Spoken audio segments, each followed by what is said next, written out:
Al-Quran, di Quran surat Al-Imran 3:45, itu tertulis di sana. Dikatakan begini, saudara, It's qalatil malaikatu ya Maryamu innallaha yubassuruki bi kalimatin min husmuhul masihu isabnu Maryaman wajihan fid dunya wal akhirah. Jadi ketika itu Al-Quran bilang begini, ketika itu Allah berfirman kepada malaikat Jibril, hai malaikat Jibril, lu datengin deh ke Maryam dan katakanlah kepada Maryam, innallaha yubassuruki bi kalimatin min husmul masihu isabnu Maryama. Kasih tahu kepada Maryam, ini adalah kabar baik, ini adalah kabar sukacita, bahwa engkau akan mengandung dan melahirkan seorang anak laki-laki yang bernama Isa. Isa putra Maryam. Dan sudah tertulis namanya Isa, bukan yang lain.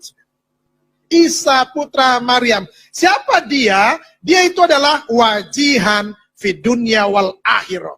Dia penguasa dunia akhirat, saudara. Ini pribadi yang luar biasa, saudara.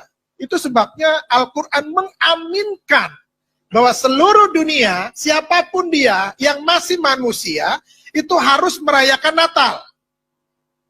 Yang masih manusia. Kecuali udah berubah. Kan gitu. Kenapa? Karena Al-Quran sendiri sudah menyatakan itu. Kok Al-Quran menyatakan itu ya? Yes, ini hal yang sangat penting. Kenapa yang dibawa? Keselamatan dunia ini. Manusia itu butuh keselamatan. Ketika manusia itu butuh keselamatan, apa yang harus dia lakukan? Dia harus mencari keselamatan itu. Bagaimana caranya mereka mencari jalan keselamatan itu?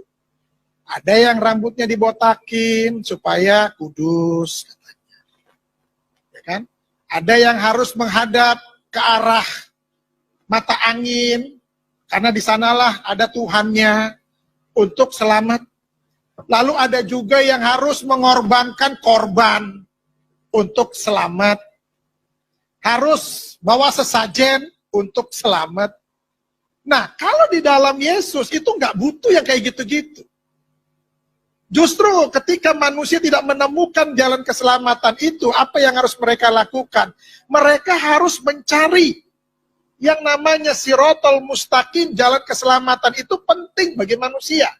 Kenapa? Karena di dalam dunia ini cuma dua tempat, surga atau neraka.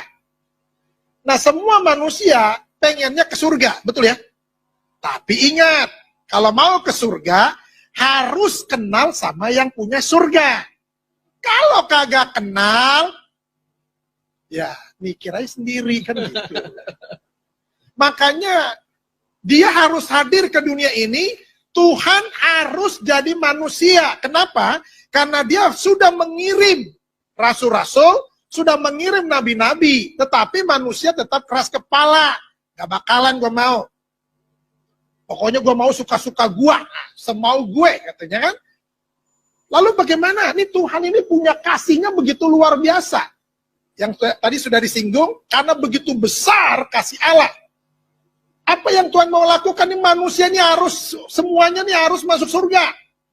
Karena neraka diciptakan untuk setan, untuk genderuwo, untuk iblis. Bukan untuk manusia. Manusia ditempatkan semuanya masuk surga. Amin. Tapi yang bagaimana dulu? Nah, itu kemauannya Tuhan, itu hatinya Tuhan. Tuhan mau semua manusia itu masuk surga.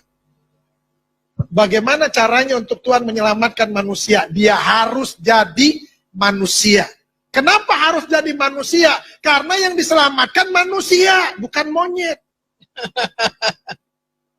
Kalau yang diselamatkan monyet, ya otomatis dia harus jadi monyet dengan bahasa monyet.